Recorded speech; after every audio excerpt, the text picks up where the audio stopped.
The summoning circle spat me out so hard that I landed inside a pile of broken swords. My new inventory rejected every perfect weapon in the hall, then calmly accepted a shield with a crack large enough to put 3 fingers through. For several seconds, nobody spoke. Then more than 200 students started laughing. I stayed on the floor. A piece of sword was under my back. Another piece was under my left leg. A third piece had somehow entered my boot. It was not the heroic arrival I had imagined during the 3 seconds between dying in my old world and opening my eyes in this one. A tall boy in silver training armor looked down at me. His name was Leon. I knew that because everyone around him had been whispering it since the summoning ceremony began. Leon had golden hair, a polished sword, and the relaxed face of a man who had never been introduced to consequences.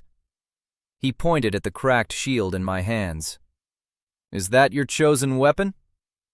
The laughter became louder. I looked at the shield. The wooden center was split. The iron rim was bent. One leather strap had already died. The others seemed to be considering it. "I hope not," I said. That made several students laugh for a different reason. Leon did not. Instructor Var walked toward me. He was a broad man with gray hair and a red instructor's coat. He carried a crystal tablet used to record the classes of summoned people. There were 6 of us. The first summoned man had received Sword Saint Candidate. The second had received High Elementalist. A girl beside the platform had received Sacred Archer. Another had received Beast Commander. The 5th had received something called Iron Monk. Then there was me. Var looked down at his crystal. His mouth tightened. "Stand." I stood. The broken swords slid off my robe. Someone in the crowd clapped. Leon bowed dramatically. "Magnificent." I ignored him. Var pointed toward a rack containing training weapons. "Take the standard sword." I picked it up. The moment I tried to store it in my inventory, nothing happened. Var frowned.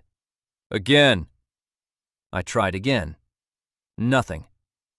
A few whispers moved through the courtyard. Var pointed at a spear. I took it. Nothing. A bow. Nothing. A steel shield. Nothing. A healing wand. Nothing. By the 6th failure, nobody was whispering anymore. They were laughing openly. Leon folded his arms. "Maybe his class is professional porter." A few students nearly fell off the benches. Var did not laugh. That was worse. He was responsible for evaluating summoned students. Every strong class improved his department's record. Every weak class damaged it.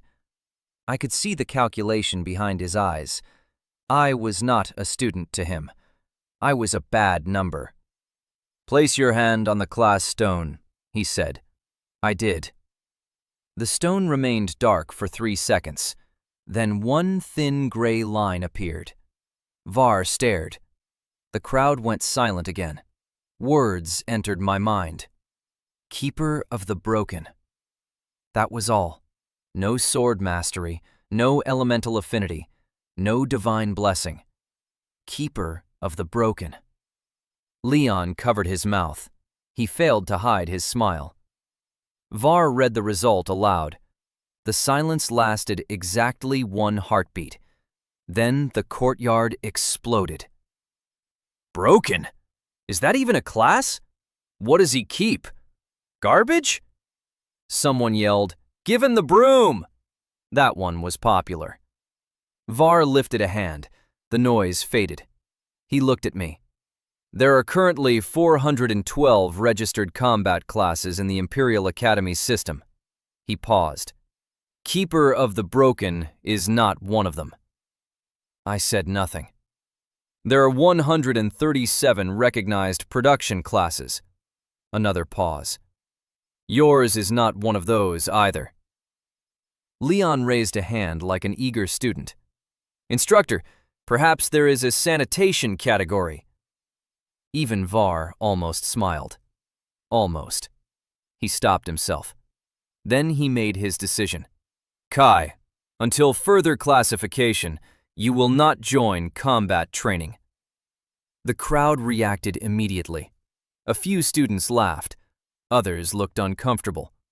The summoned people beside me avoided my eyes. Var continued. You will work in equipment disposal. That caused a new wave of noise. Everyone knew what equipment disposal meant.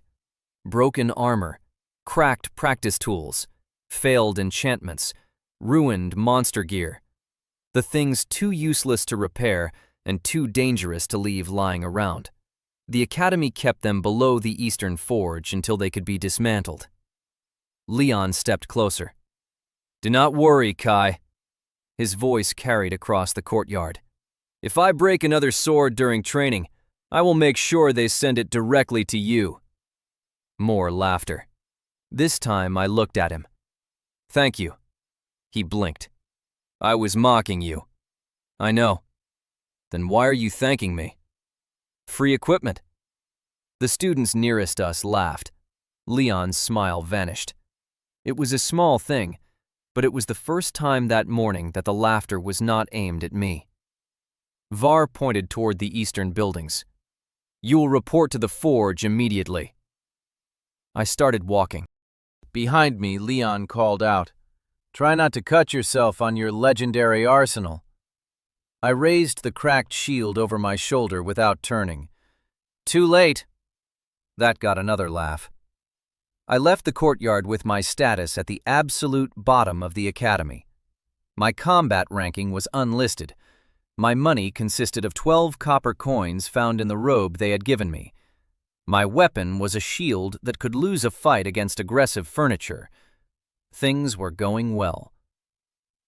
The Eastern Forge was warm enough to cook a man slowly.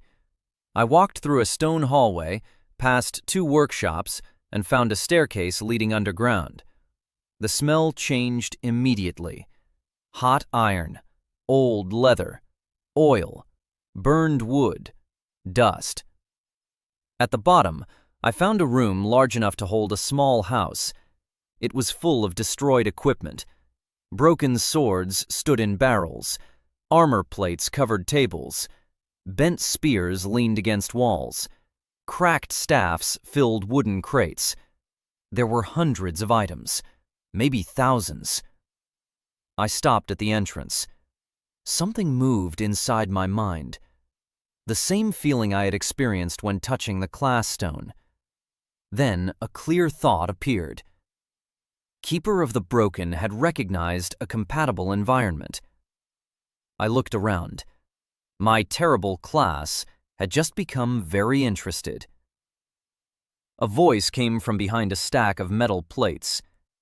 If you are the new disposal worker, do not touch the blue barrel. A girl stepped into view. She had dark hair tied behind her head, leather gloves, and a small burn mark on one sleeve. Her face was young. Her eyes were not. They looked like the eyes of someone who had already watched too many apprentices destroy expensive things. She pointed at the blue barrel. It contains failed frost cores. I nodded. What happens if I touch it? You lose fingers. Good barrel. She studied me. You are Kai? Yes. The summoned failure? Apparently. She winced. Sorry. It was accurate as of breakfast. That made her smile. I am Mira. She held out one gloved hand. I shook it. She looked at the cracked shield I still carried. That belongs in wood and iron separation. Expensive? 2 silver if both materials can be recovered. I looked at it. 2 silver. 1 gold coin was worth 100 silver. My current fortune was 12 copper. The shield was already worth more than me. That was encouraging in a very depressing way. Mira pointed towards several marked areas. Usable repair candidates go left. Salvage goes right. Magical failures stay in the center until I inspect them. Anything making noises goes nowhere until you tell me. Do items often make noises? Enough that I made the rule. She turned to leave. I looked at the cracked shield again. Then I tried putting it into my inventory. It vanished. I froze. Mira kept walking. I stared at my empty hand. The standard sword had failed. The spear had failed. The bow had failed. Every undamaged item had failed. The broken shield had entered without resistance. Then the rule became clear. My inventory could contain exactly one item. The item had to be broken, and when a broken item entered, I received a condition. A thought appeared in my mind. The cracked training shield had been accepted. Current defensive value was 12. Potential evolution was available. Evolution condition was simple. The shield had to block an attack meant for another person. If the condition was satisfied before the shield became unusable, evolution would begin. If the shield was destroyed while attempting the condition, the item would be lost permanently. I stood very still. Then I took the shield back out. It appeared in my hand. Same crack, same bent rim, same dying leather strap. I put it in again. The condition remained. I removed it. I reported this 3 times. On the 4th, Mira was standing beside me. I had not heard her return. She stared at the shield, then at my empty hand, then at the shield again when I pulled it out. What did you just do? I found out my inventory works. With broken items? Yes. Only broken items? It seems so. She looked around the room. There were thousands of broken items. Then she looked back at me. Her expression changed.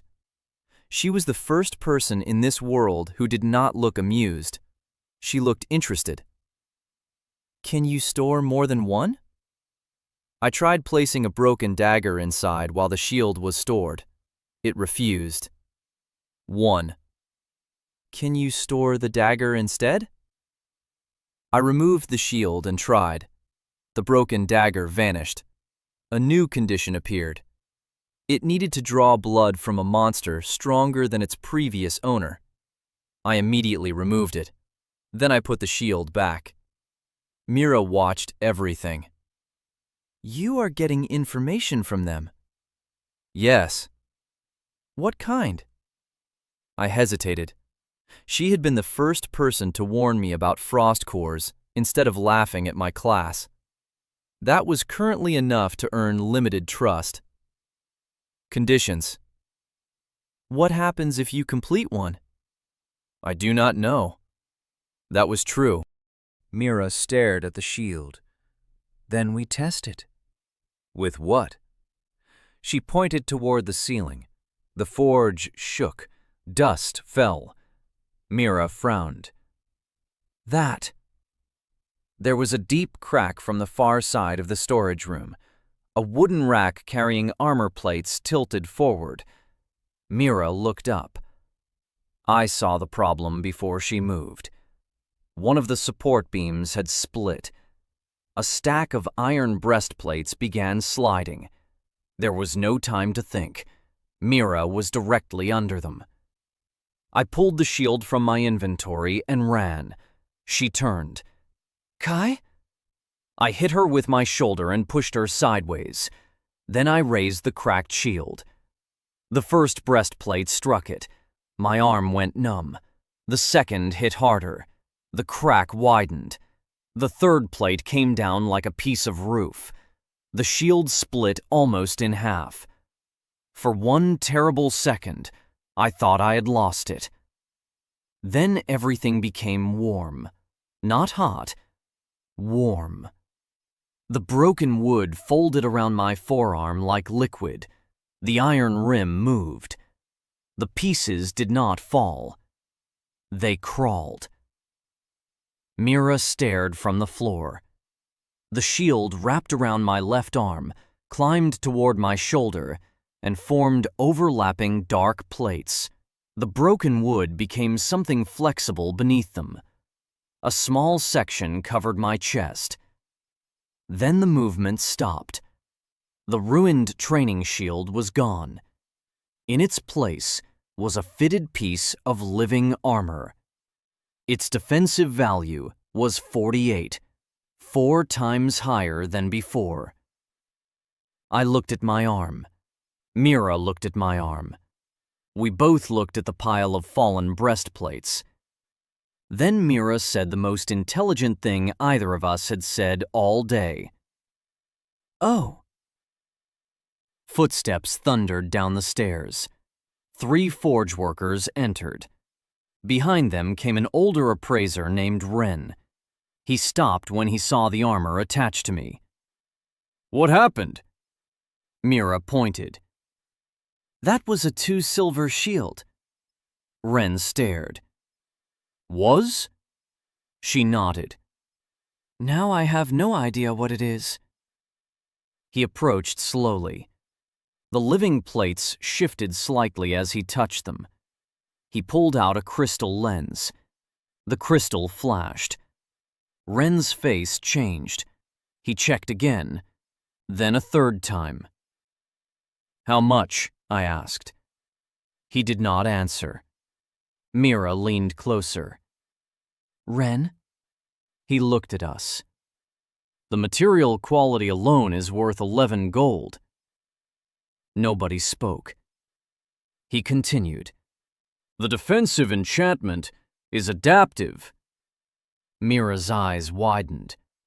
Ren swallowed.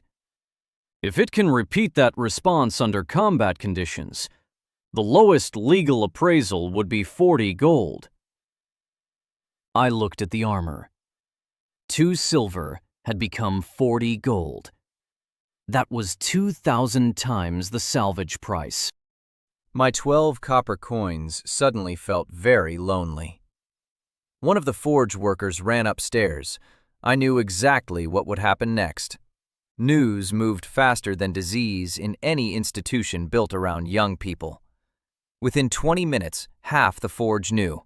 Within 40 minutes, students were appearing at the stairwell. Within an hour, someone had written on the academy notice board that the useless summoned student had turned garbage into enchanted armor. By late afternoon, the number had become 80 gold. It was still 40. Rumors liked exercise. Leon arrived before dinner. Of course he did. He came with 6 students and instructor Var. Mira stood beside me. Ren stood near the appraisal table. At least 30 other people had gathered in the workshop doorway. Leon looked at the armor on my arm, then at the empty remains of the shield pile. His face tightened. "That belongs to the academy." I looked at him. "The broken shield?" "Yes." "The one worth 2 silver?"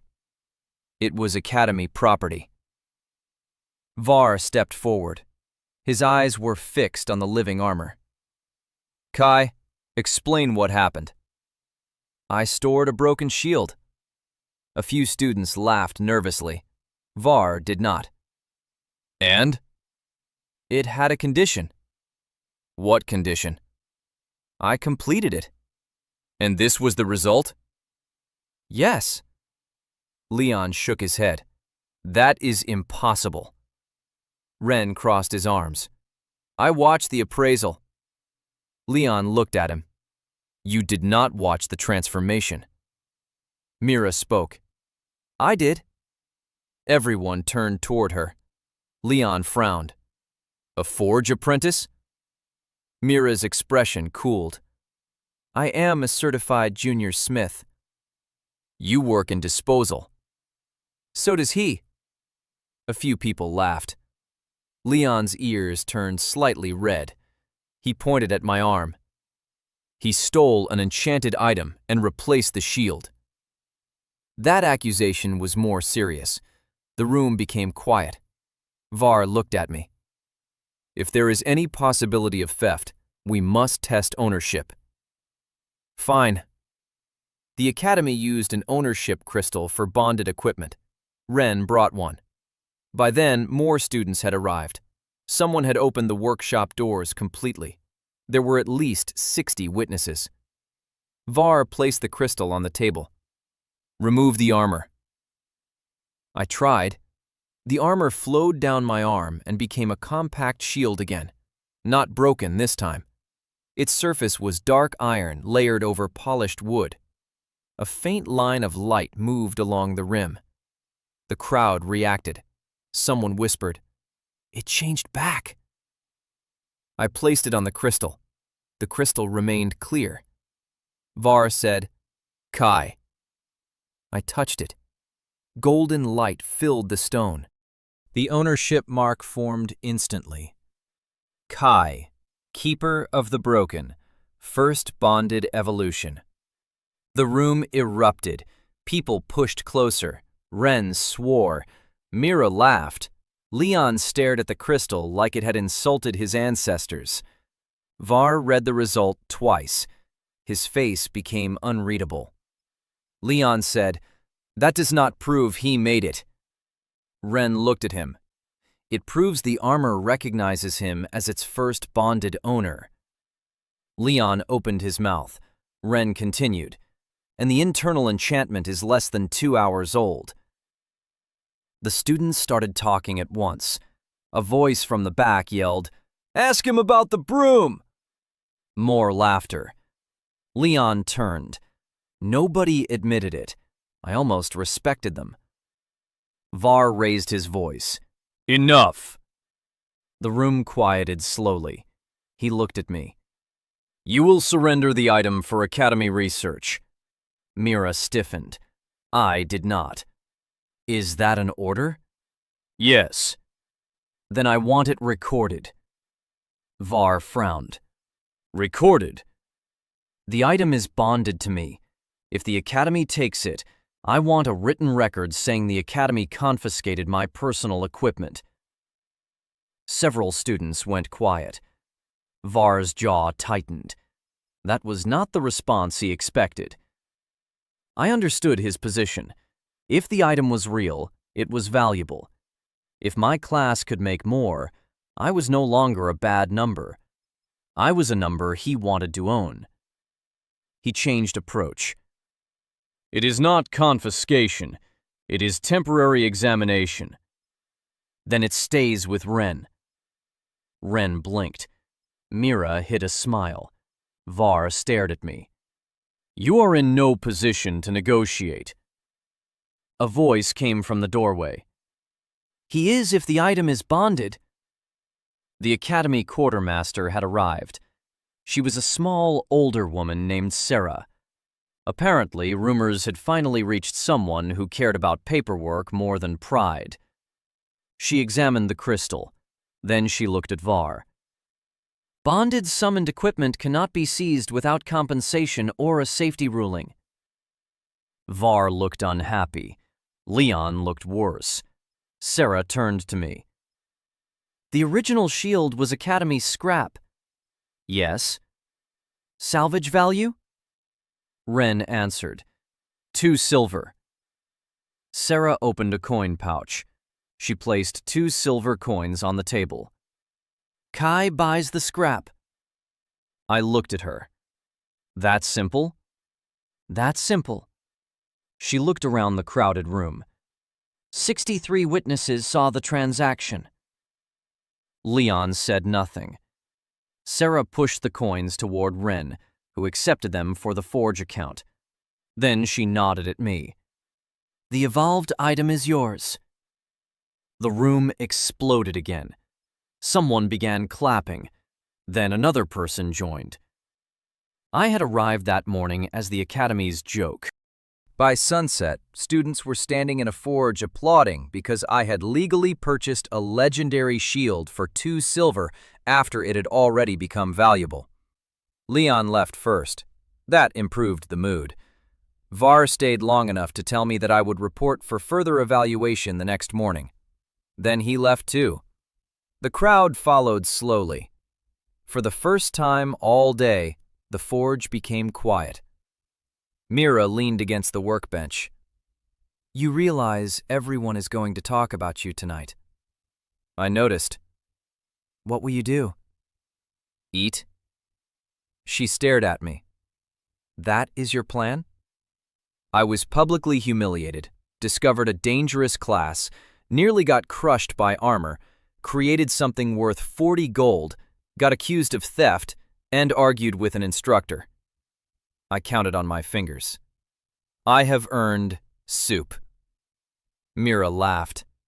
She took me upstairs to a small kitchen behind the forge. The meal was simple. It was also the best thing I had tasted since dying. There was thick beef soup with carrots and onions. The broth was dark and rich. The meat had cooked long enough to break apart with the spoon. Mira cut a round loaf of warm bread and covered both halves with butter. The butter melted into the crust. There were roasted potatoes with salt and garlic. I ate 2 bowls of soup, then a third. Mira watched me. Summoning makes people hungry? Being dead probably did not help. She stopped moving. I realized I had never mentioned that part. Dead? I died before coming here. She looked at me for several seconds. Then she pushed the bread basket closer. That sounds like a problem for tomorrow. I liked her immediately. Not because she was pretty. She was. That was convenient. I liked her because she understood priorities.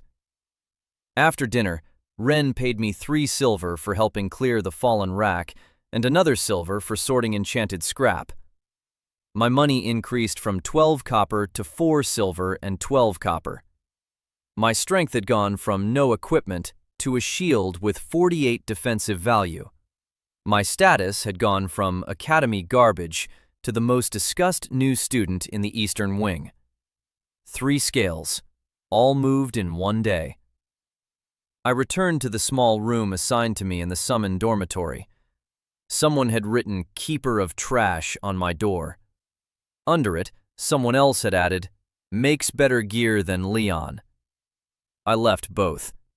Balance was important. I placed the evolved shield beside my bed. Then I felt it. A pull. Not from the shield, from below, far below. Keeper of the Broken reacted to something beneath the academy. Something damaged. Something enormous. I stood. The sensation became stronger. I touched the stone floor. For an instant, my inventory tried to recognize the object. Then it stopped. A single thought appeared. Compatible broken artifact detected. Estimated size exceeded current identification limit. I looked down. The stone beneath my feet gave a faint pulse, like a heartbeat. Then a woman's voice whispered from inside the wall. "Please do not put me in there." I did not sleep much. The next morning, I discovered that 40 gold could turn a rumor into a religion. Students waited outside my dormitory. Not many, only 17. That was 17 more than yesterday. A boy with glasses held a broken dagger. "Can you evolve this?" No. He looked disappointed. A girl held a cracked staff. "What about this?" No. "Why?" I do not know the conditions until I store the item. "Then store it." My inventory has 1 slot. They stared. "1?" "1." The girl looked at the staff, then at me. "So you can evolve only 1 thing at a time?" Yes. The crowd became less excited. Good. Limitations were healthy. They prevented people from forming unrealistic expectations. Then the boy with the dagger asked, "How long does evolution take?" I completed the first one in less than a minute. The excitement returned immediately. That was less healthy. I walked toward the eastern forge. The students followed. By the time I reached the courtyard, there were 32. Leon was training with his squad. He noticed the group behind me. His sword stopped. I nodded politely. He did not. Mira was waiting inside the forge. She had already cleared a table. On it lay 6 broken weapons. "You are late." There was a parade. "I heard." She held up a rusted sword. "This one." The blade was brown with corrosion. The edge looked like bread. Not good bread. Old bread. The grip was split. One side of the guard was missing. "Salvage value?" 8 copper. I looked at her. Luxury. "Do you want it or not?" I stored the sword. The condition appeared. The rusted longsword had once belonged to a low-rank hunter. Its offensive value was 9. Potential evolution was available. Condition: use the sword to defeat a fire salamander without allowing another weapon to land the final blow. If the sword broke before the salamander died, evolution would fail permanently. I removed it. Mira saw my face. "What?" "Fire salamander." She looked at the rusted sword, then at me, then back at the sword. "That thing?" "Yes." "It will break." "Probably." "How strong is the condition?" "It needs the killing blow." Mira crossed her arms. "No." I blinked. "No?" "No." I thought it was my suicidal inventory. "And I am the smith who will be forced to watch you swing wet metal at a fire monster." "It is dry." "That was not the important part." She took the sword from me and inspected it. "The lower third is weak. 2 hard impacts and it snaps." "So I avoid hard impacts." "With a sword." "Yes." "Against a salamander." "Yes." She stared. "You were more impressive yesterday." Instructor Var entered before we could continue. Leon was with him. So were 12 combat students. Var looked at the sword. "Good. You have selected an item." I frowned. "For what?" "Field evaluation." Of course. Var had spent the night turning my discovery into a program. "We are conducting a low-rank monster hunt today," he continued. "Your class will be assessed under combat conditions." Leon smiled. "Try not to evolve into a corpse." Mira handed me the sword. "Do salamanders count as low rank?" Var answered. "Lesser fire salamanders do." I looked at Mira. She closed her eyes. "You are enjoying this?" "A little." The training grounds were outside the academy walls. By noon, more than 80 students had gathered. Apparently, Var had not intended an audience. Leon had. He had told everyone. That was useful. Public enemies often did half my work. The field contained several fenced monster zones. Lesser salamanders were kept in a rocky enclosure. They were waist-high creatures with dark red scales and glowing mouths. Their bodies produced enough heat to burn unprotected skin. Normal students used reinforced weapons. I had a rusted sword worth 8 copper. Mira stood behind the observation barrier. Arya stood near her. I had noticed Arya before, but had never spoken to her. She was a tall knight student with pale hair and calm gray eyes. A large shield was strapped to her back. Unlike Leon, she watched without smiling. Var addressed the crowd. "Kai will demonstrate his class against a controlled target." Leon raised his voice. "If the sword survives." People laughed. I walked into the enclosure. A handler released one salamander. Its registered combat rating was 22. Mine was officially 6. That number had appeared after a basic physical test that morning. The shield did not increase my body. It only protected me. The rusted sword had offensive value 9. The salamander's scale defense averaged 11. Mathematically, this was terrible. I liked clear problems. The salamander charged. I moved sideways. Its jaws snapped shut where my leg had been.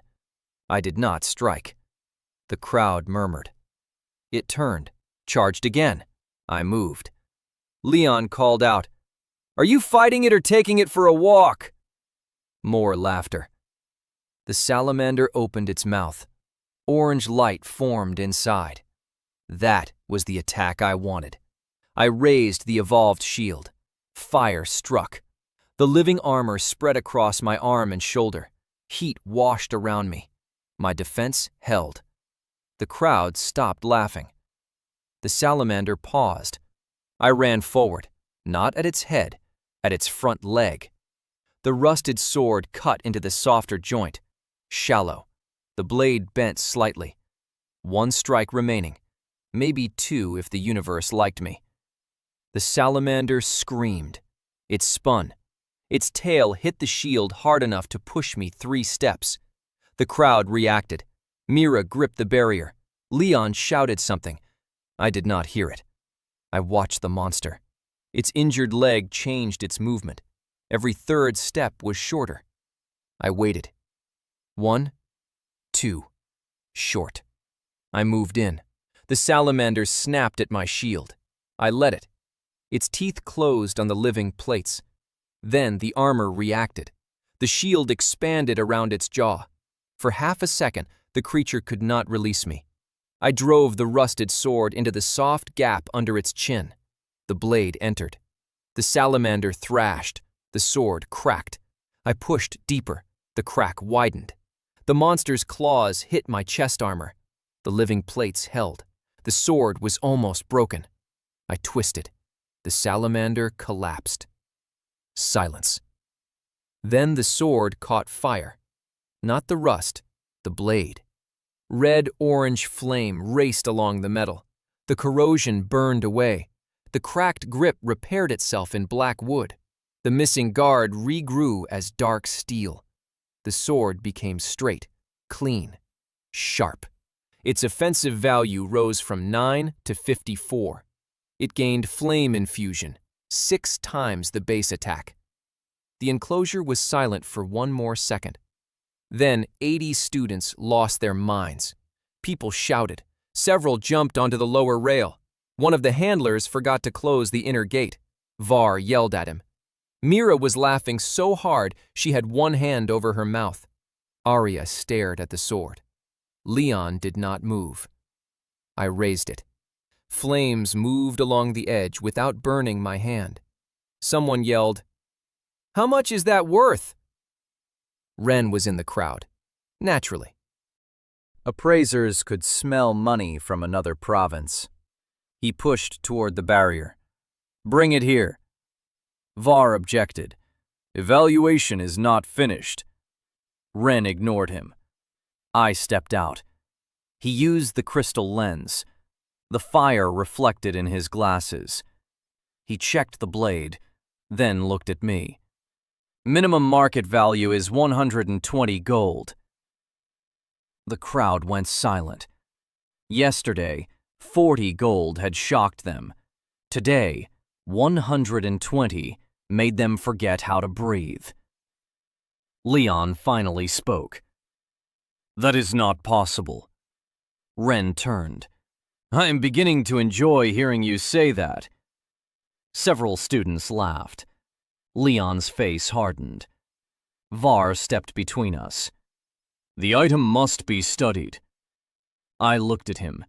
Mira looked at him. Ren looked at him. So did everyone else. Var corrected himself. "After the evaluation." better.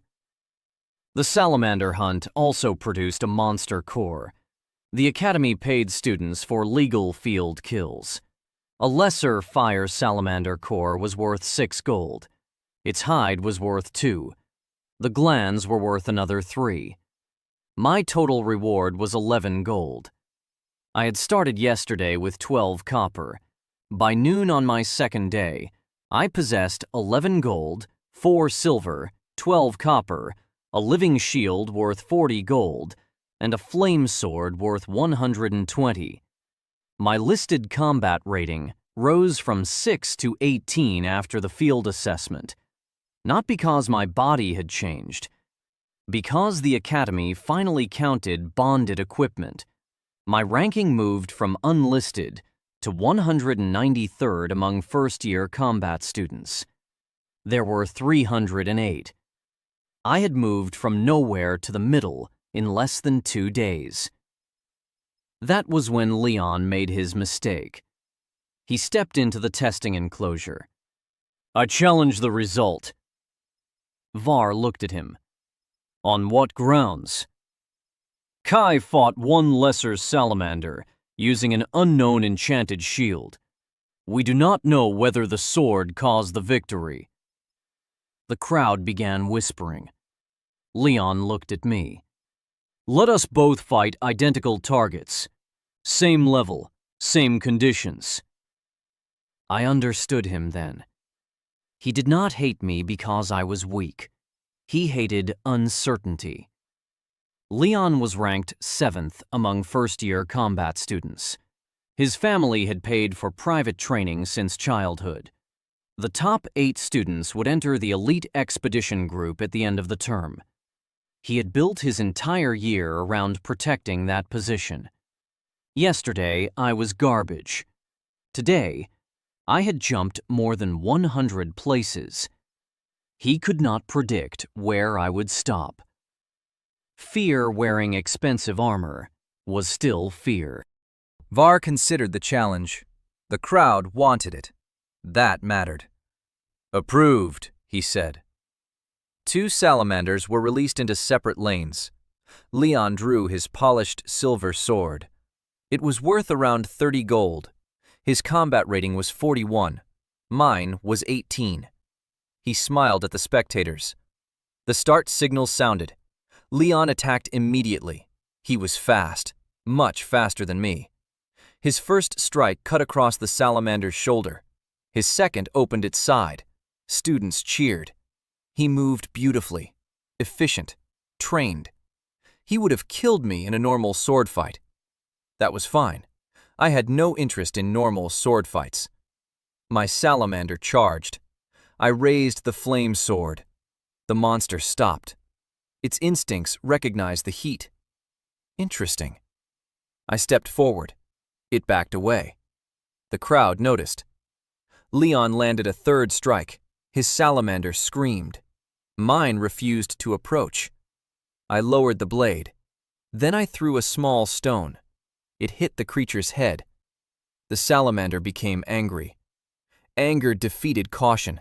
It charged. I stepped aside and cut once. The flame sword passed through its neck. One strike. The head hit the ground. The body fell 2 steps later. The entire lane became silent. Leon was still fighting. That was unfortunate for him. Hundreds of eyes turned. He heard the reaction. He looked sideways. That was his second mistake. His salamander hit him with its tail. Leon rolled across the ground. His sword flew from his hand. Nobody laughed at first. Then someone near the back made a strange choking sound. Another person joined. Leon scrambled up. His face was red. The handler stunned the salamander before it could attack again. Var ended the trial. Kai victory.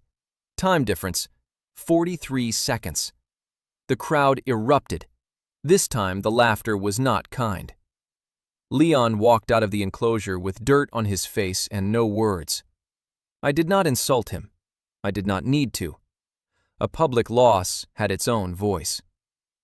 By evening, the Academy notice board had been updated. Kai, Combat rank 148. 2 confirmed salamander kills. 1 evolved defensive artifact. 1 evolved flame artifact. Leon remained rank 7, but someone had written beneath his name, 43 seconds late. The note lasted 6 minutes before a prefect removed it. Then it returned. We had dinner in the forge again. Mira cooked strips of salamander tail in a heavy iron pan. I had concerns. Is this safe? Yes. It breathed fire. So does the oven. That comparison did not help. She added onions and peppers. The meat browned quickly. It smelled like chicken mixed with smoked pork. She served it over rice with a thick orange sauce. It was excellent. I took another piece. Mira pointed her fork at me. You were judging it 30 seconds ago. I gathered new evidence. She smiled. The flame sword lay on the table beside us. She looked at it. 120 gold. So Ren says. My yearly forge salary is 36. I stopped chewing. She continued. You made more value in 1 morning than I earn in 3 years. That sounds unfair. It is extremely unfair. I waited. She took another bite. Do it again. I laughed. After dinner, she gave me a small leather coin pouch. Inside were 11 gold from the monster sale. Heavy. Real. I counted them twice. Mira watched. You do not trust me? I trust you. Then why count? I do not trust numbers until they are in my hand. She nodded. That is surprisingly reasonable. A knock came from the forge door. Instructor Var entered with 2 academy guards. He looked at the flame sword. Kai, the director has ordered the item placed in secure research storage overnight. Mira stood. What? Var raised a document. Temporary research custody. I held out my hand. He gave me the paper. I read slowly. The Academy could retain an unclassified summoned artifact for up to 24 hours if there was a possible safety risk. Legally valid. Annoying. I looked at the sword, then at Var. When do I get it back? Tomorrow afternoon. Unchanged?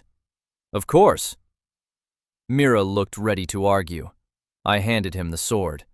She stared at me. Var took it. Good. He left with the guards. Mira waited until the door closed. Why did you do that? Because he had the legal right. You could have protested. And then? She stopped. I took another piece of salamander. He thinks the sword is the source of my advantage. Mira slowly sat down. I smiled. The condition ended when it evolved. So? So it is bonded. Her eyes widened. I could feel the sword even through the wall. Not its exact location, just ownership. A thin connection. The first shield had done the same thing. I had ignored it because the shield stayed with me. Now the meaning was clear. Evolved items remained part of my restored arsenal even outside the inventory. My single slot limited evolution. It did not limit ownership. Mira leaned forward. That changes everything. Yes. At that exact moment, far above us, a bell rang from the central tower. Then another. Then a third. Emergency signal. The forge lights flickered. The woman's voice returned inside the stone wall. This time Mira heard it too. Central integrity has fallen below 70%. Mira stood so fast her chair fell. I touched the wall. The voice whispered again. Kai. It knew my name now. Please hurry. The third morning began with Instructor Var trying to set my sword on fire. The sword refused. There were 112 witnesses. I had not arranged that. Var had. That made it better. He stood on the Academy demonstration platform with the flame sword in his hand. Senior instructors sat in the front row. Students filled the benches. Ren was present. Mira stood beside him. Arya stood near the front. Leon was there too. He looked like a man attending the funeral of his own confidence. Var raised the sword. As part of our examination, we will demonstrate the artifact's flame function. He focused mana into the weapon. Nothing happened. Var frowned. He tried again. Nothing. A few students whispered. He tightened his grip. The sword remained a normal sword. Ren checked his notes. Mira's mouth moved.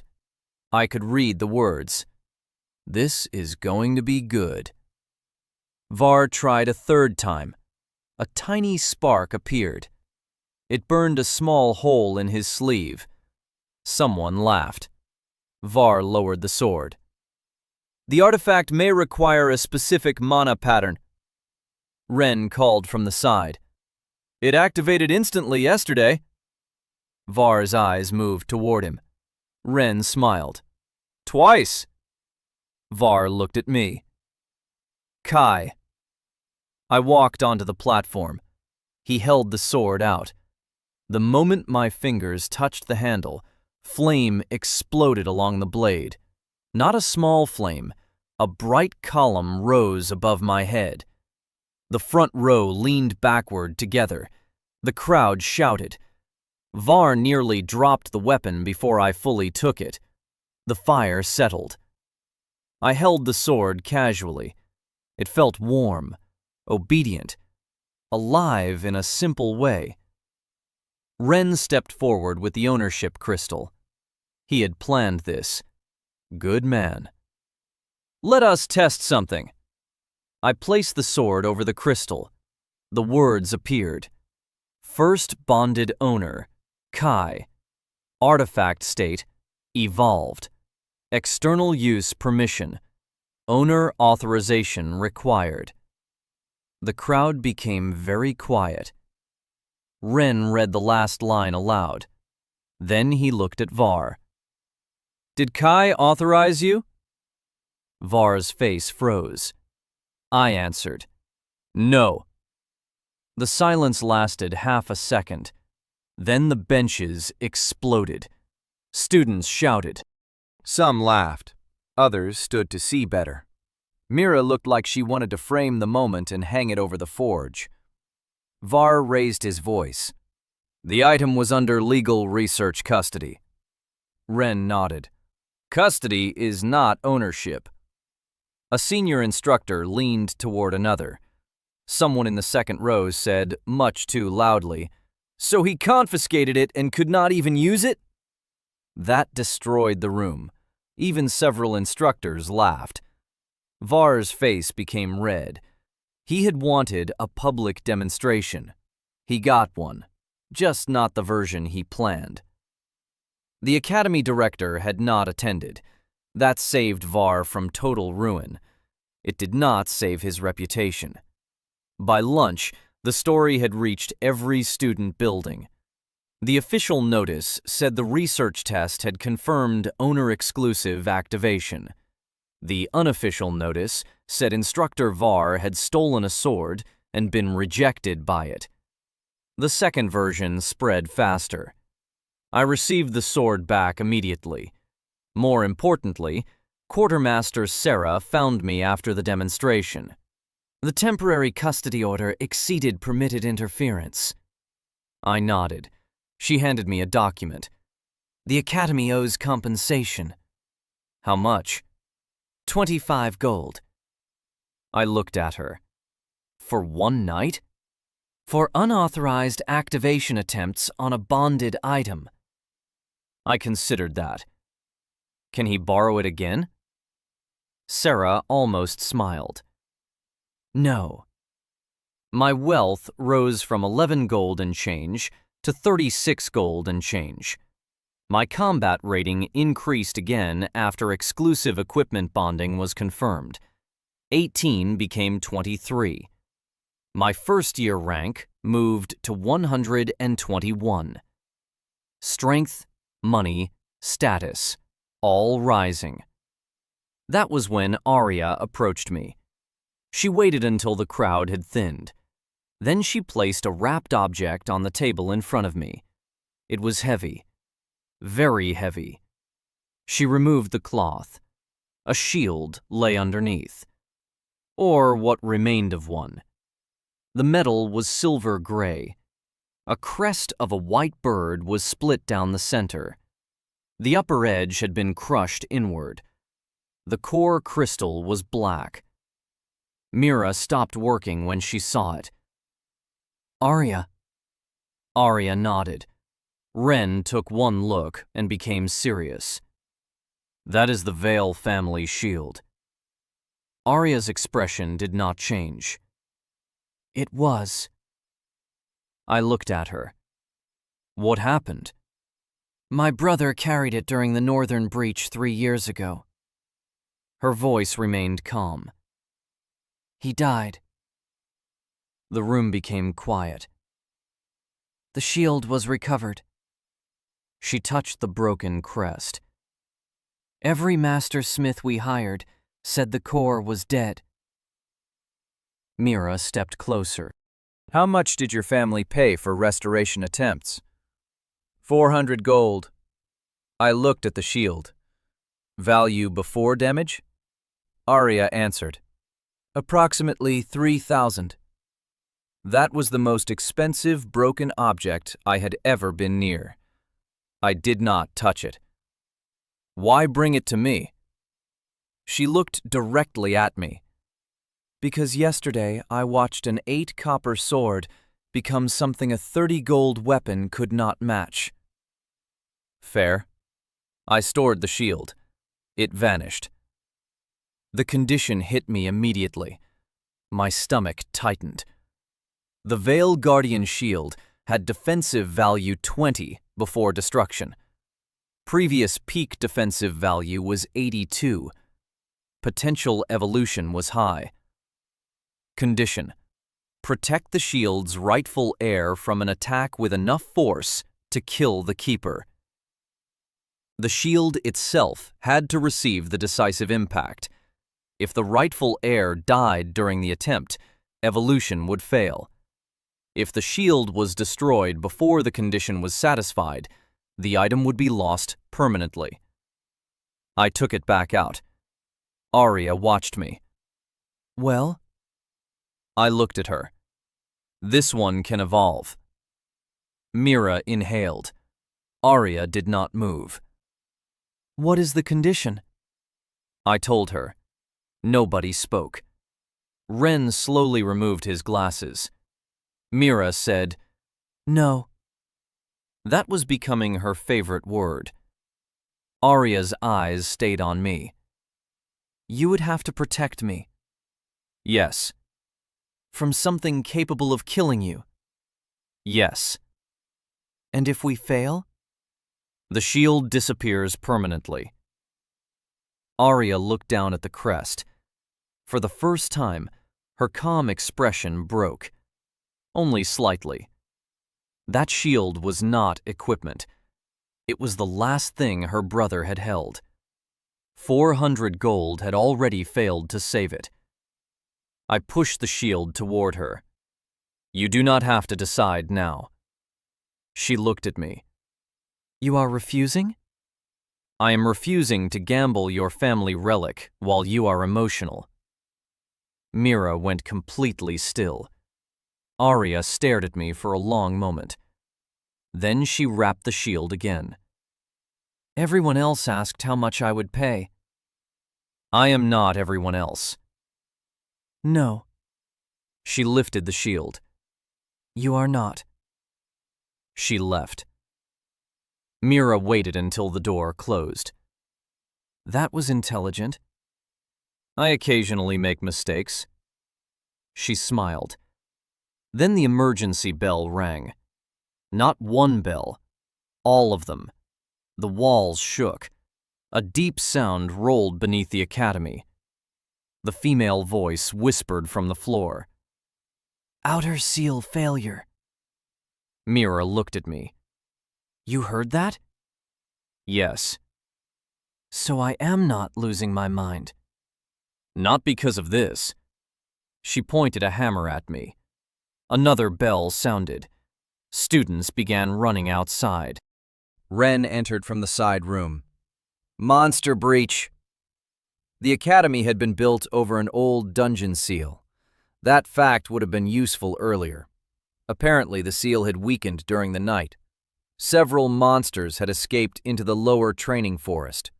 Classes were suspended. Combat students were ordered into defensive groups. I reported to the courtyard. Var was there. His mood improved when he saw me.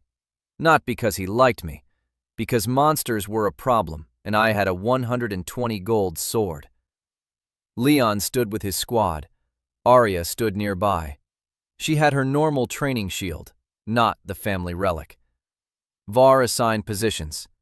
Kai, Eastern Gate. Leon objected immediately. He is rank 121. Var looked at him. He killed 2 salamanders in under a minute. Leon stopped. Var continued. Arya, Eastern Gate. She nodded. Leon looked at me, then at her. Something bothered him. Probably the fact that people had stopped asking his permission to be important. We moved to the Eastern Gate with 30 students. The first monsters appeared 20 minutes later. Stone hounds, 6 of them, then 9, then 15. They came from the forest in a gray wave. Arya took command. Shield line! Students formed up. I stood near the center. My living shield covered my left arm. My flame sword burned in my right. The hounds struck. The first impact pushed the line back. I cut once. A hound split across the shoulder. Another leaped. My shield expanded. It hit the armor and bounced sideways. Students shouted. The line stabilized. Arya moved calmly through the chaos. Left side forward! People obeyed. Spears down! 3 hounds died. Now! Magic struck from behind us. Fire, wind, ice. The remaining monsters broke. Students cheered. The battle lasted less than 4 minutes. My combat contribution was recorded publicly. 7 confirmed kills. 1 assisted defense. My combat rating rose from 23 to 29. My rank moved to 94. For the first time, I entered the top 100. Leon heard the announcement from the central gate. So did at least 200 students. He looked toward me across the courtyard. I raised one hand. He turned away. Petty, but satisfying. The academy paid 2 gold per Stonehound core. My share was 14 gold. Total wealth passed 50 gold. Then the ground moved. Not shook, moved. The eastern wall lifted half a handspan and dropped. A crack opened through the courtyard. The female voice screamed inside my head. Not words, pain. I almost fell. Arya caught my shoulder. Kai? I touched the wall. The feeling beneath the academy was stronger than before. Broken, huge, dying, and now frightened. A clear thought appeared. Compatibility increasing as structural failure progressed. I did not like that sentence. That evening, Mira made stew. Nobody wanted to eat at first, so she made it smell impossible to refuse. Beef, mushrooms, black pepper, potatoes, thick gravy, fresh bread brushed with garlic butter. The forge had become our quiet place. Outside, repair teams worked through the night. Inside, Arya sat with us for the first time. Her broken family shield rested beside her chair. She had made her decision. If another breach happens tomorrow, she said, use it. Mira stopped eating. I looked at Arya. You understand the risk? Yes. If it breaks before the condition completes, it disappears. Yes.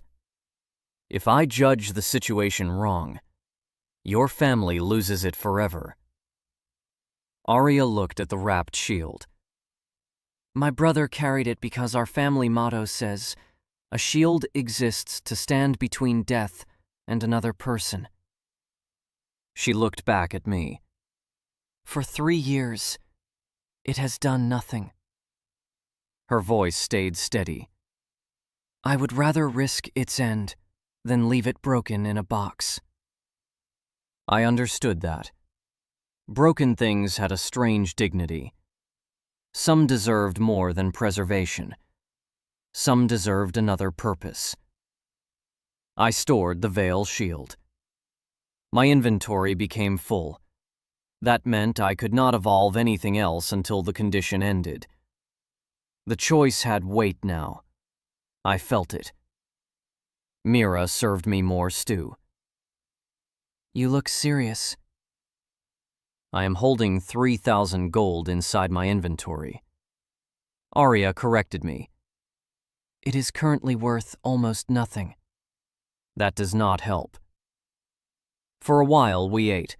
Warm bread, hot stew, quiet conversation. Mira told us about an apprentice who once enchanted a kettle so strongly that it boiled the table. Arya told us Leon had challenged a senior knight at age 13 and lost in one strike. I laughed hard enough to almost choke. You knew that? Everyone in the noble training circles knows that. Why did nobody tell me? You did not ask. I looked at Mira. We need better intelligence. She nodded seriously. Critical intelligence. The wall whispered. Tomorrow. We stopped laughing. The female voice was clearer. Something is coming tomorrow. The 4th day started before sunrise. The monsters did not wait for breakfast. The northern seal collapsed at 5 in the morning. The first alarm woke the entire academy. The second told us the outer forest had been lost. The third meant students were to prepare for direct attack. By the time I reached the courtyard, hundreds of people were already moving. Instructors formed defense lines. Healers set up stations. Forge workers carried replacement weapons. Mira had armor on for the first time. Leather and steel. A hammer at her side. I looked at it. No. She raised an eyebrow. That is my word. You are staying behind the second wall. I work for the forge. Excellent. Forge things. She stepped closer. Kai. I looked at her. She was worried. Not panicked. Worried. There was a difference. You have the Veil shield stored. Yes. So you cannot evolve something safer. Yes. And the condition requires something strong enough to kill you. Yes. She grabbed my coat and pulled me down slightly.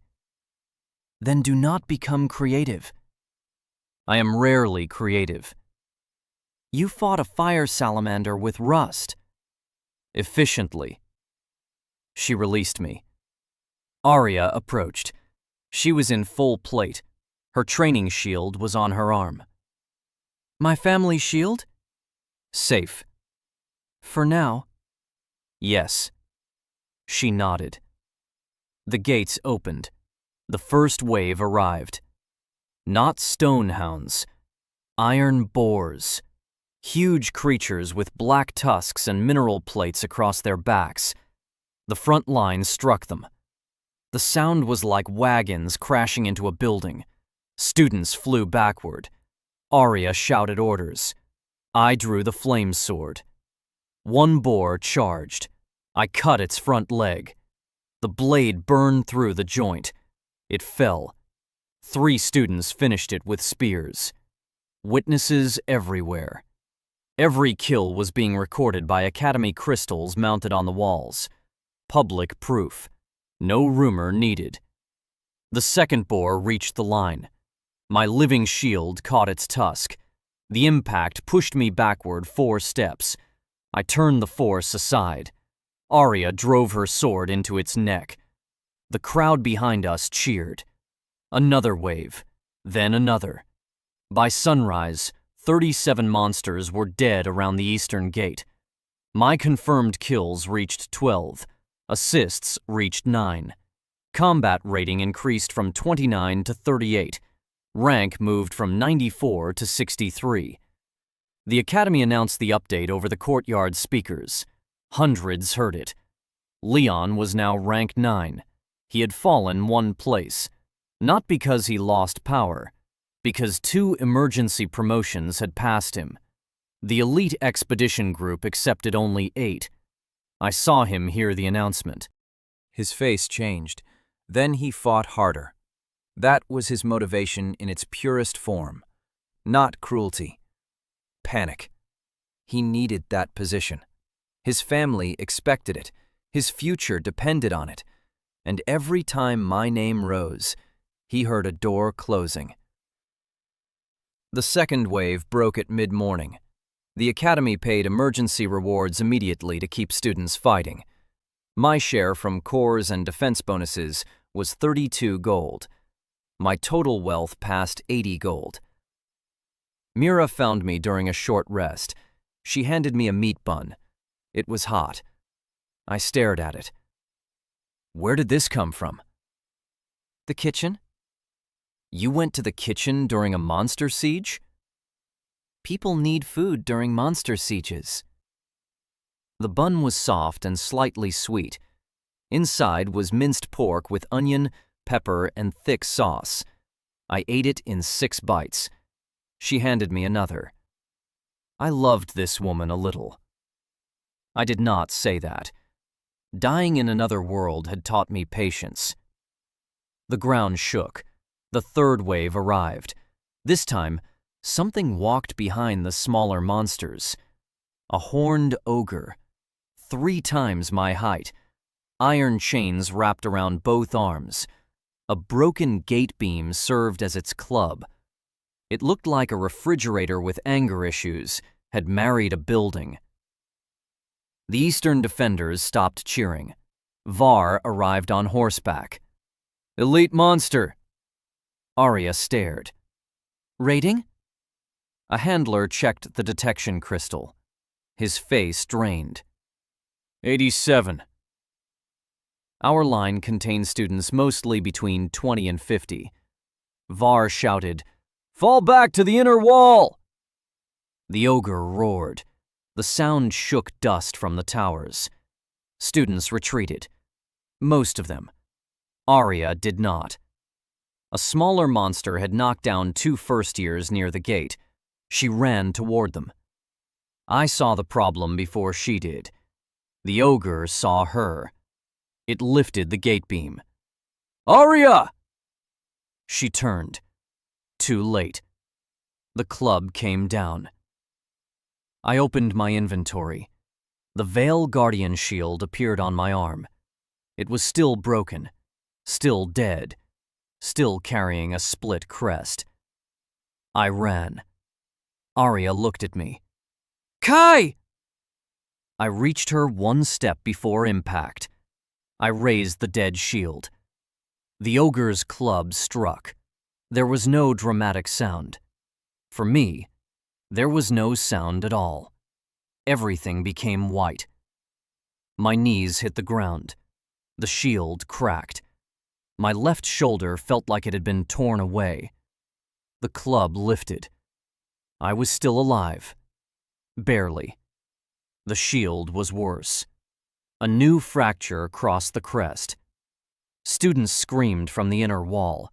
Mira shouted my name. The ogre raised the club again. The condition had not completed. The attack had to be capable of killing me. The first one had almost done it. Almost was not enough. I understood. That was a terrible discovery. The ogre swung again. Arya tried to pull me away. I pushed her behind me. No. Kai, move! No. You will die. That is apparently the point. The club descended. The second impact broke the shield. Pieces flew. I felt something inside my chest tear. The world tilted. For 1 second, I thought I had failed. The shield was destroyed. Arya was alive. I was maybe not. Then every broken piece stopped in the air. The ogre froze. So did everyone watching. Fragments of silver metal turned. They rushed toward me. Not into my inventory. Onto my body. Across my chest, shoulders, arms, back. Living silver plates formed over my clothes. The white bird crest appeared across the center. Then part of the armor flowed away from me. It wrapped around Arya. A second layer. Thin, bright, protective. The Veil Guardian Shield had evolved. New name. Living Aegis of the Last Heir. Defensive value increased from its broken value of 20 to 140. Its previous historical peak had been 82. The new evolution had exceeded it. Primary ability. Guard marked ally automatically within 30 steps. Secondary ability. Damage taken for the marked ally would be reduced and divided through the living armor. I stood. Barely. The ogre stared at me. I stared back. Again! It roared. The club came down a third time. The living Aegis moved by itself. Silver plates expanded. The impact hit. I slid backward, but I stayed standing. The courtyard erupted. Hundreds of students shouted. Someone screamed Arya's family name. Arya looked down at the silver armor covering her chest. Her eyes filled. Not with fear. Something else. The ogre attacked again. This time Arya moved. She stepped inside its swing. The armor protected her. She cut the back of its knee. I attacked the other leg with the flame sword. The ogre fell to one knee. Leon appeared from the left with 3 students. For once, he did not say anything stupid. He drove his sword into the ogre's side. Magic struck from the wall. Arrows, fire, ice. The ogre tried to stand. I climbed onto its fallen arm and drove the flame sword into its neck. Arya struck from the other side. The monster collapsed. The courtyard became silent. Then the Academy recording crystal announced the confirmed kill. Shared elite kill. Kai, Arya, Leon. Eastern Defense Group. For half a second, Leon looked relieved. Then the crystal continued. Primary defense contribution. Kai. Artifact evolution confirmed. Combat rating recalculation. The number rose. 38, 44, 52, 61. It stopped at 67. My first-year combat rank jumped from 63 to 21. 21. The courtyard went insane. Students shouted my name. Forge workers banged hammers against metal. Someone lifted Mira onto a supply box so she could see. She immediately climbed down and hit the person with a towel. Arya stood in front of me. Everyone was watching. She removed one gauntlet. Then she placed her fist over her heart. My family shield was carried by 6 generations of Vale Knights. The courtyard quieted. My brother was the 7th. Her voice shook once, then steadied. For 3 years, I believed his shield had died with him. She looked at the silver armor covering both of us. Kai gave it a future. People stopped whispering. Arya turned toward the gathered instructors, students, guards, forge workers, and academy officials. As heir of House Vale, I recognize Kai as the restorer of our guardian relic. That mattered. A lot. Noble recognition carried legal weight. Ren appeared from somewhere near the healers. I had no idea how. Possibly money summoned him. He stared at the armor. Do not move. I am bleeding. Bleed carefully. Mira arrived and shoved him aside. Healer first. Appraisal first. Healer. Appraisal. Mira raised her hammer. Ren reconsidered. Healer. I spent the next hour being repaired. That was how the healer described it. I appreciated the language. 2 cracked ribs, dislocated shoulder, internal bruising. No permanent damage. The ogre had indeed been capable of killing me. The class had been very precise. I hated that. The reward for the elite kill was 80 gold divided by contribution. My share was 36. Emergency defense bonuses added 20. Monster materials added another 18. 74 gold total. My wealth passed 150 gold. Ren appraised the living Aegis after lunch. He stopped halfway through, then started over. Mira watched him. How bad? He looked offended. Bad? How expensive? Ren removed his glasses. Conservative value. He inhaled. 1,800 gold. Nobody spoke. Arya sat down. Mira blinked. I looked at my left arm. 1,800? Ren nodded. The automatic allied defense alone is military grade. The broken shield had been worth almost nothing that morning. Now it was worth more than many houses, and it belonged to me? I looked at Arya. That felt wrong. The system's bond was mine, the history was hers.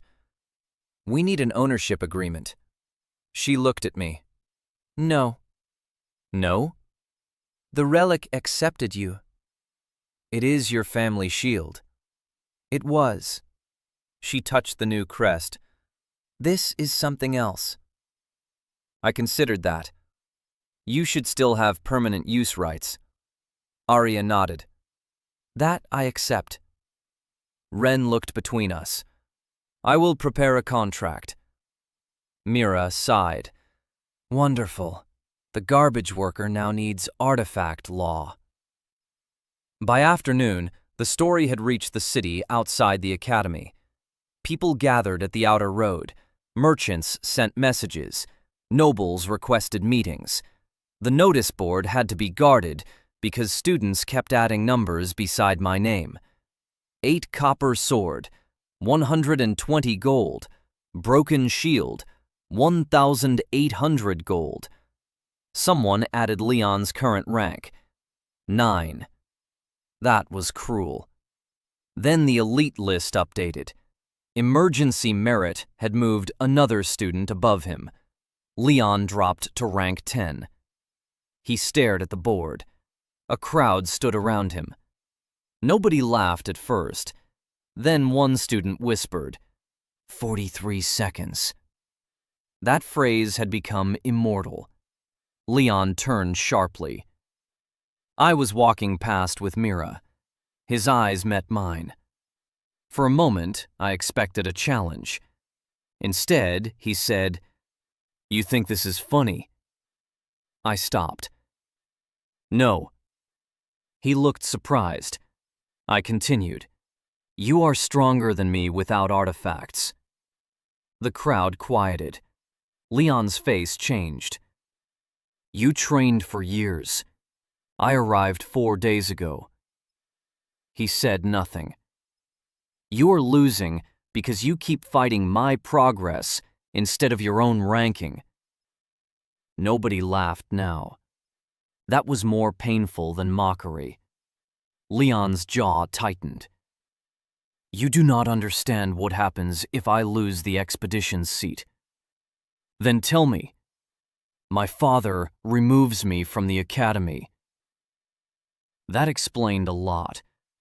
Not everything. Enough. He looked at the crowd around us. My family does not pay for 10th place. Then he walked away. Mira watched him go. That was almost mature. Do not worry. I feel terrible. She laughed. We returned to the forge. Dinner was roast chicken. Actual chicken. No fire organs. Mira stuffed it with herbs and garlic. The skin was crisp. The meat was soft. There were carrots cooked in the drippings and mashed potatoes with too much butter. Exactly the correct amount. Arya joined us. So did Ren. For 1 hour, the academy almost felt normal. Then the front doors opened. 6 people entered wearing black coats with gold trim. At their center walked a thin man with silver hair. He carried no weapon. Everyone else moved out of his path anyway. Mira stopped eating. Ren went pale. Arya stood. The man looked at me. Keeper Kai. His smile was polite. My name is Director Sol. He placed a black document case on the table. I represent the Capital Artificers Guild. I looked at the chicken, then at him. You arrived during dinner. Yes. That is unfortunate. Mira covered her mouth. Sol's smile remained. I have come to make you wealthy. I looked at my coin pouch. I am doing all right. He opened the case. The contract inside offered 5,000 gold. 5,000. Mira leaned closer. Ren forgot to breathe. Even Arya looked shocked. Sol watched my reaction. In exchange, the guild will manage your ability, provide materials, protection, legal authority, and access to broken artifacts across the Empire. It sounded excellent. That was suspicious. I read further. Every evolved artifact created under the agreement would belong to the guild. My movements required guild approval. My storage ability would be registered as strategic production property. I would receive 10% of sale value after costs. I closed the contract. No. The room became still. Sol blinked. I recommend reading the full offer. I did. You are rejecting 5,000 gold. Yes. Ren made a small wounded sound. Sol studied me. May I ask why? You are buying me cheaper than the things I make. Mira looked down quickly. She was smiling. Sol did not. Outside the forge, people had gathered. Students, workers, guards. News of the capital director's arrival had spread. Sol noticed them. He also noticed Arya, House Vale, Ren, Certified Appraiser, Mira, Witness. He could not threaten me openly. So he smiled again. You misunderstand the political value of guild protection. I probably do. Without registration, your artifacts may be classified as unstable strategic objects. Tomorrow? Soul paused. Perhaps. And then you offer protection from the classification your guild controls? The crowd outside reacted. Quietly, but enough. Soul's smile became thinner. You are clever. Sometimes. You are also new. Yes. You do not know how this world works. That is true. He closed the document case. By tomorrow evening, you will sign. He turned. I picked up another piece of chicken. Soul stopped at the door. Without looking back, he said, "Enjoy your dinner." I was. He left. Nobody spoke for several seconds. Then Mira looked at me. 5,000 gold. Yes. You rejected 5,000 gold while holding a chicken leg. Yes. Ren sat down slowly. I need stronger tea. The wall whispered. Tomorrow.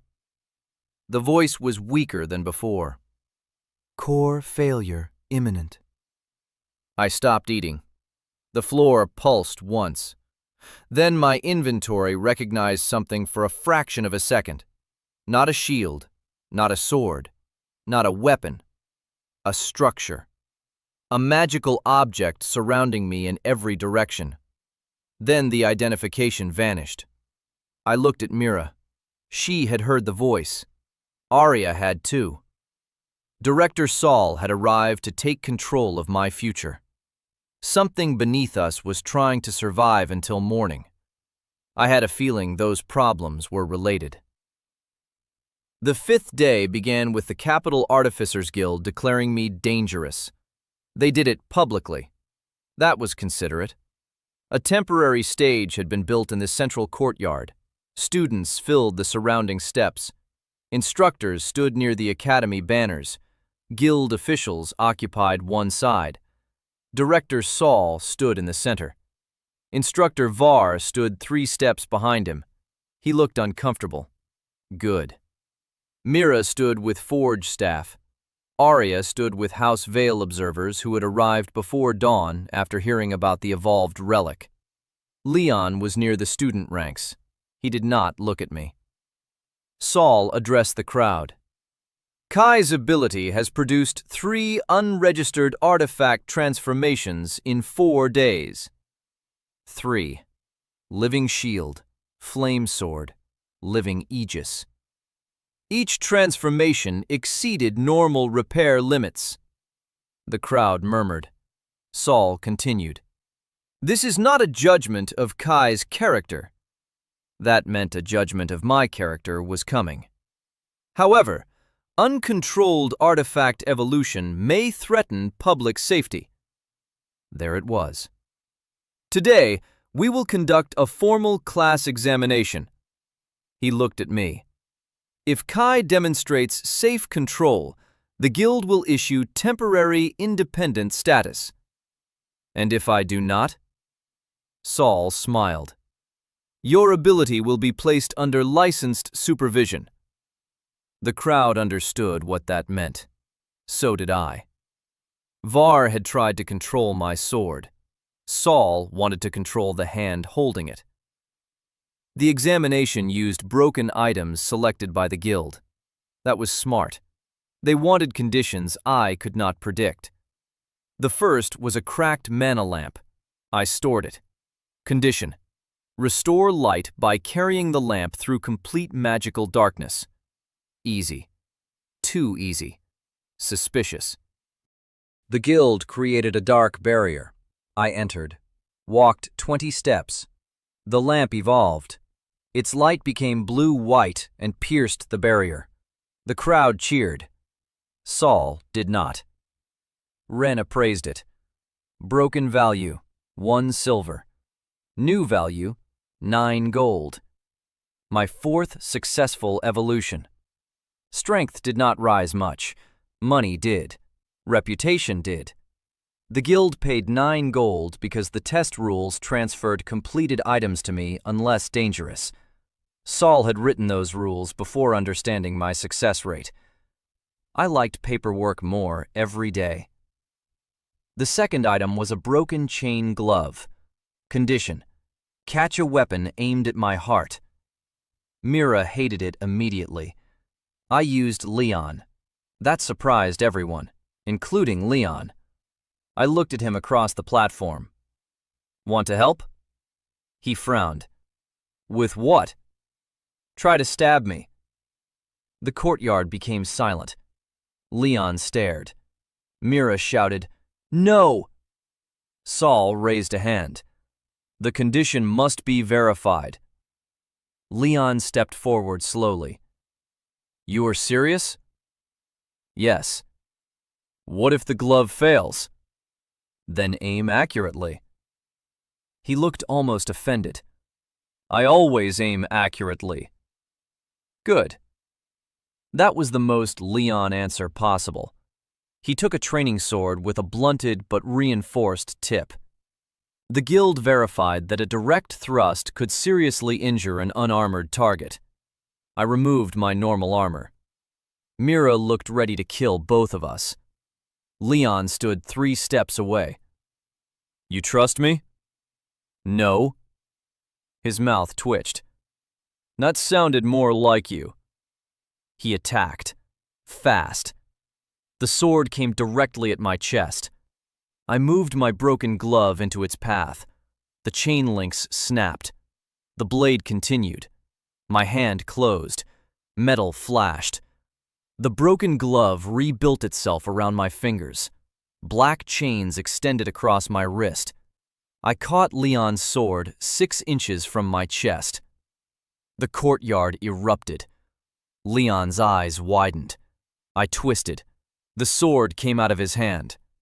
The evolved glove increased my grip strength when intercepting hostile weapons. Physical combat rating increased by 4. 67 became 71. My rank moved from 21 to 18. The academy announced it. Students shouted. Leon looked at the empty hand where his sword had been, then at me. I handed it back. He took it. Someone in the crowd yelled, 43 seconds!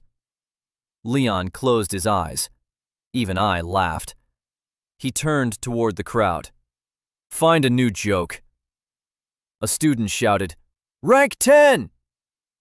That was worse. Leon pointed the sword at them. Better. For the first time, he laughed too. Something had changed. Not friendship. Not yet. But he had finally survived public embarrassment without letting it control him. That mattered. Saul did not enjoy any of this. The third test item was different. A broken compass. I stored it. The condition appeared. Find a place that should not exist. I frowned. That was not useful. Then the floor whispered. Kai. The female voice. Weak. Close. I looked down. The compass condition remained. Find a place that should not exist. I understood. Can I complete the test anywhere inside the academy? Saul hesitated. Yes. Good. I started walking. The entire crowd followed. That was not my plan. It happened anyway. Students loved processions. Saul followed because he could not let me disappear. Var followed because Saul did. Mira came beside me. Arya followed. Leon joined behind us. Ren brought his appraisal bag. Of course he did. The broken compass pulled me toward the central tower, then down, past classrooms, past storage rooms, past 2 locked doors that Var opened after Saul ordered him. We descended below the lowest public level. The walls became older, the stone changed, runes appeared. Mira touched one. These are foundation marks. Arya frowned. The academy is older than the capital. Var said, "This level is restricted." Saul looked at him. "Restricted from the guild?" Var did not answer. Interesting. We reached a wall, no door. The broken compass pointed directly at it. I touched the stone. The female voice spoke. "Please." The compass evolved. The broken needle became bright silver. The wall became transparent. Everyone stopped. Behind it was a hidden corridor, a place that should not exist. The crowd reacted behind us. Dozens of students were still following. Guild officials pushed forward. Var went pale. Saul looked at him. "You knew." Var said nothing. That answer was loud enough. The hidden corridor led toward the center of the academy. The evolved compass was worth 27 gold. Nobody cared. We had found something bigger than money. The corridor ended at a circular chamber. At its center floated a crystal core taller than a man. It was cracked, not slightly. Deep fractures ran through the entire structure. Black lines spread across its surface. Light leaked out in weak pulses. Mira whispered, "No." Arya stared. Var looked like an old secret had finally found him. Saul stepped closer. "What is this?" A woman appeared inside the crystal. Not physically, a shape made of pale light. She had long hair, simple robes, young face, old eyes. The spirit looked directly at me. "My name is Ina." Nobody moved. "I am the administrative spirit of Aster Academy." The students behind us went silent. Ina continued. "My core integrity is 64%.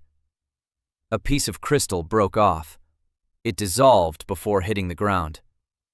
Correction. She looked down. 63. Mira steps toward her. How long have you been damaged? 118 years. Every head turned toward Var. He closed his eyes. Saul looked furious. You concealed a failing grand artifact for over a century? Var finally spoke. I did not. His voice was low. The directors did. Why? Repair estimates exceeded 80,000 gold. The chamber erupted. 80,000! Students shouted. Guild officials started talking. Ren sat down on a step. I understood. The academy had hidden the failure because admitting it would destroy confidence, funding, and probably the institution itself. Every generation had delayed. Every director had hoped the problem would belong to the next one. Very human. Very stupid. Ina looked at me. I began contacting you because your class recognized my structural state. Saul turned sharply. His class recognized the academy? Ina nodded. As broken. Silence. The words entered my mind before she finished speaking.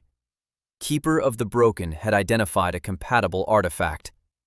Aster Academy, Artifact Class, Grand Structural Relic, Current Integrity, 63%. Functional Systems damaged, Spatial Core damaged, Defense Network damaged, Spirit Core failing, Potential Evolution available. My mouth went dry. Mira saw my face. Kai? I did not answer. The inventory gave me the final piece. Aster Academy was considered one artifact. It could be stored. My single slot was currently empty. The condition appeared.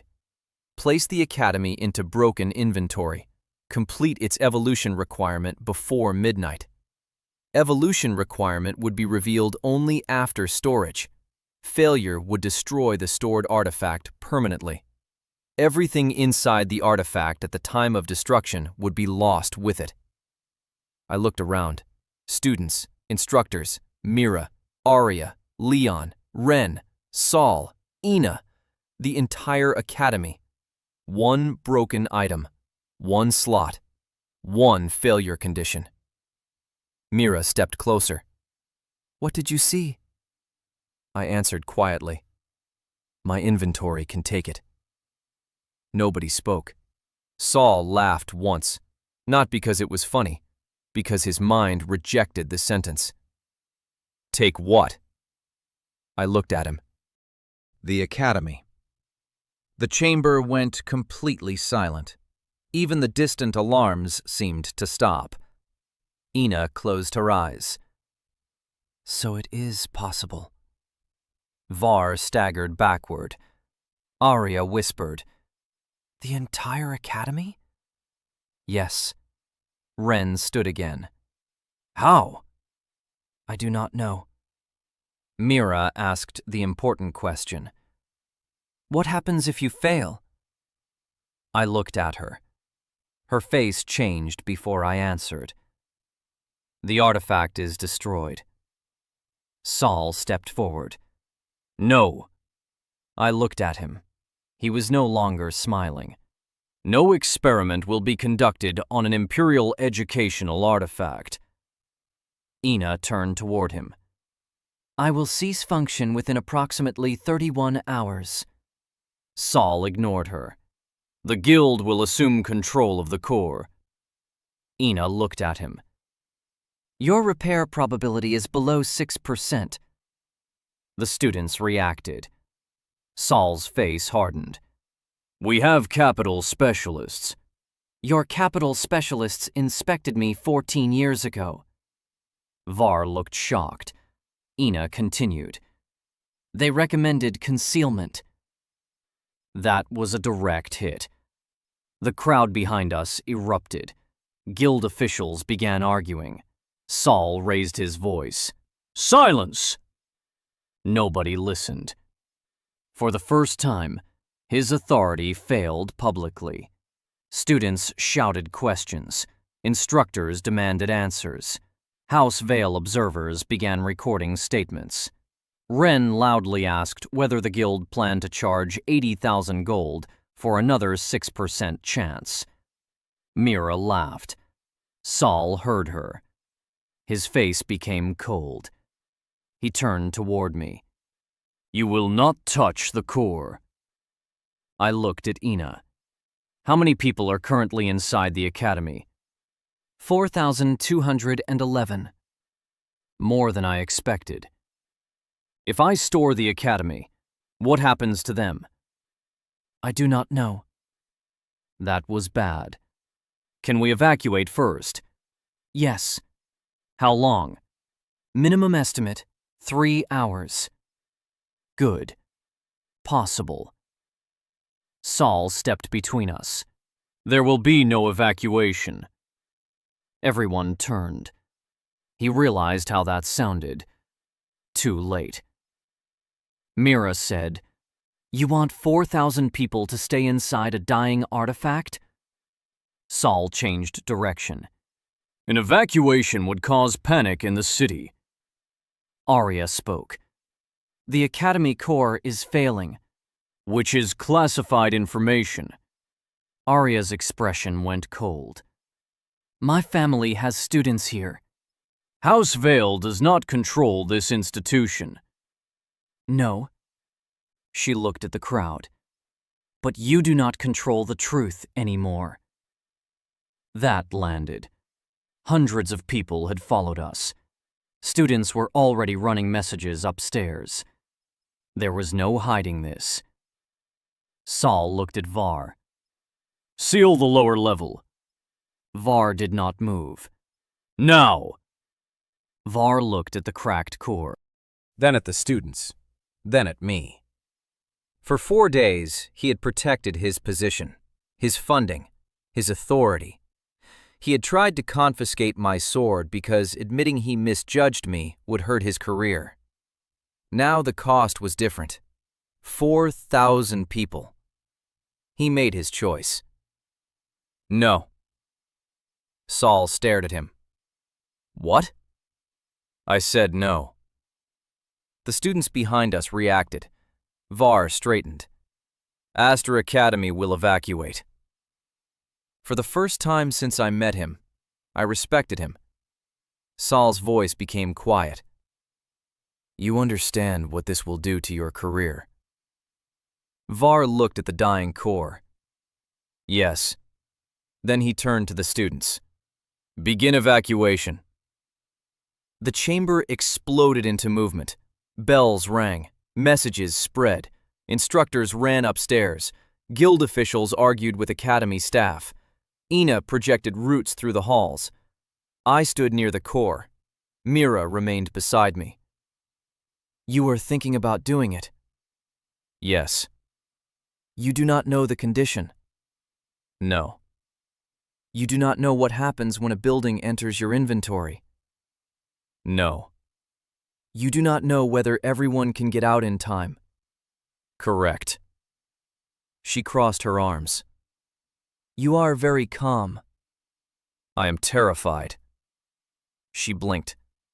You do not look terrified. That would not improve the numbers. Her expression softened. Then she punched my shoulder, the injured one. I winced. Why? So you remember you are not a calculation. I was aware. Good. Evacuation took 2 hours and 41 minutes. People flooded out of classrooms. Dormitories emptied. Forge workers carried tools. Healers moved patients. Stable workers led animals outside.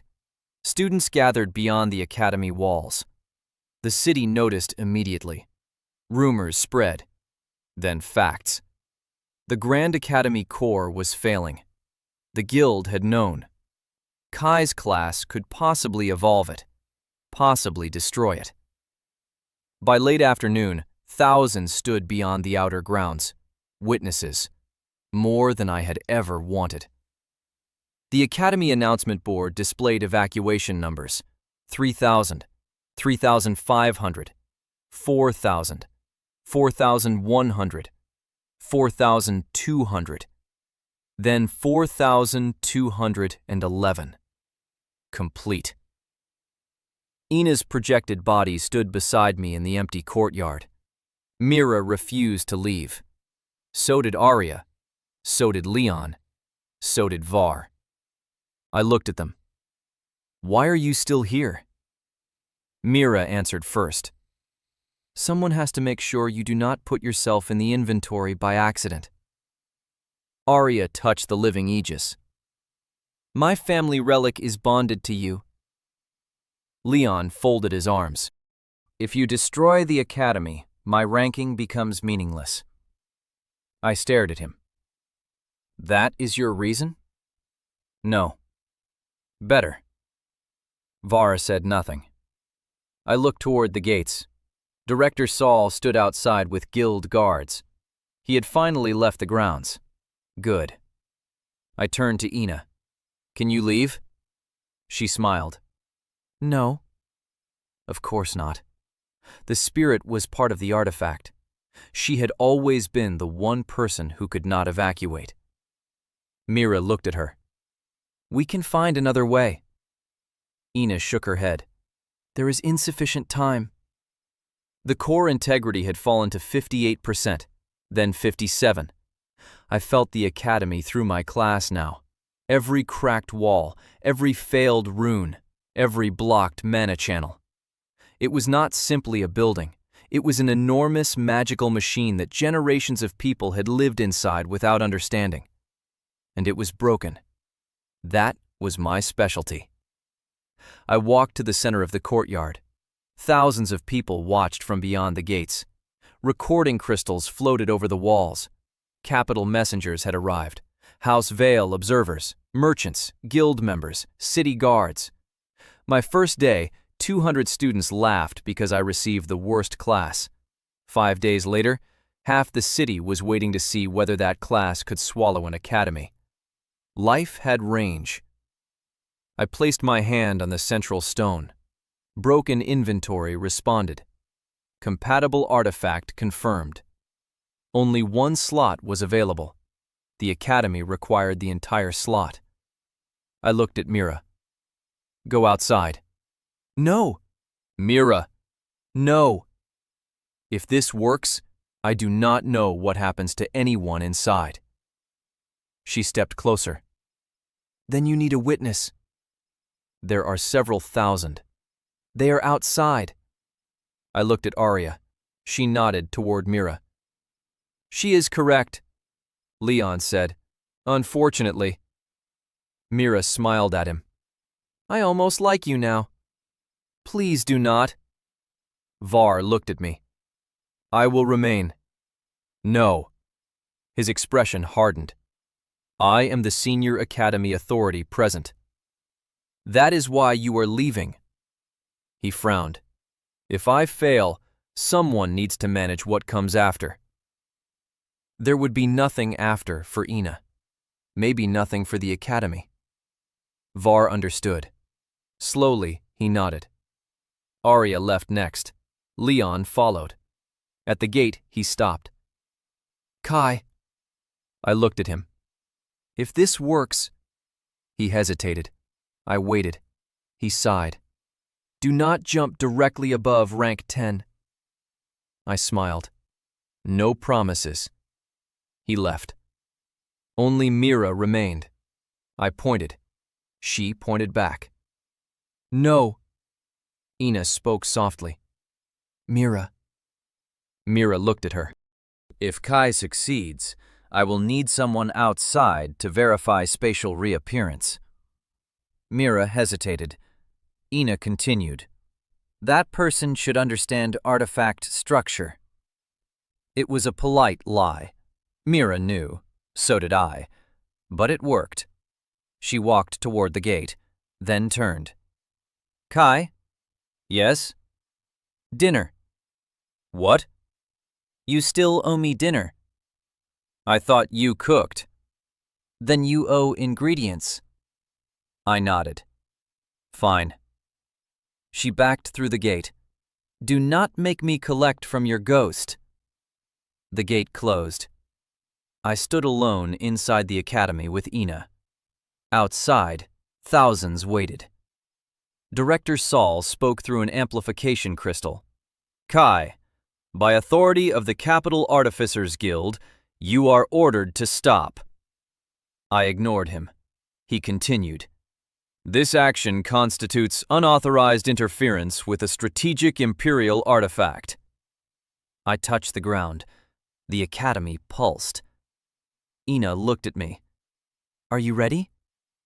No. She smiled. That is the correct answer. I activated broken inventory. For a moment, nothing happened. Then the sky disappeared. The walls folded inward without moving. The towers became thin lines of light. The stone beneath my feet turned transparent. Every part of the academy seemed to exist at once. I saw classrooms, dormitories, forge rooms, training halls, hidden tunnels, the cracked central core. 100 years of repairs. 100 years of ignored damage. The entire academy became one object. Outside, thousands screamed. The ground shook. Director Saul shouted something. Mira yelled my name. Then Aster Academy vanished. Completely. Where the greatest magical school in the region had stood, there was now an empty field. 4 towers, 6 buildings, 3 training yards, 2 dormitory wings, the Grand Hall, the Forge, the Dungeon Seal. Everything gone. I remained standing in the center of bare earth, alone. Thousands of people stared at me from the road. Nobody made a sound. My inventory contained one item: Aster Academy. The weight was not physical. It felt like holding a city behind my eyes. Then the evolution requirement appeared. I read it once, then again. I wished I had not.